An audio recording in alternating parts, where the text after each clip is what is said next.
Hola, avui hem tingut una jornada dominada per l'ambient assolellat, només amb algun núvol d'evolució diürna a les muntanyes del Pirineu més oriental. El més destacat de cara a les pròximes jornades serà la pujada de les temperatures, especialment a cotes mitjanes i alta. Aquesta és una evolució a uns 3.000 metres d'alçada, mostra com els colors càlids van en augment al llarg de les pròximes jornades.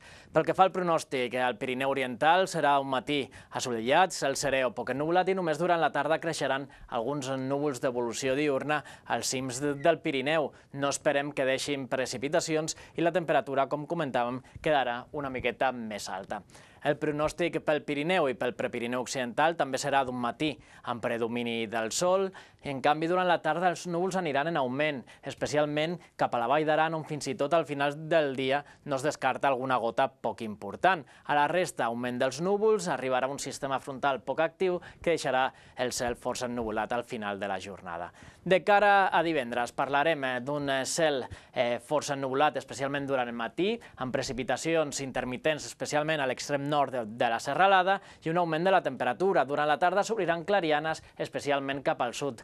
A l'extrem nord, en canvi, podrien créixer algunes nuvolades i descarregar algun ruixat més local. I el pronòstic de cara a dissabte serà també d'un matí amb predomini de l'ambient assolellat. Durant la tarda tindrem el creixement de nuvolades que, sobretot al Pirineu occidental, no es descarta que deixin anar alguna gota. A la resta, intervals de núvols sense precipitacions i les temperatures que continuaran en clar ascens. I de moment, això és tot des del Servei Meteorològic de Catalunya.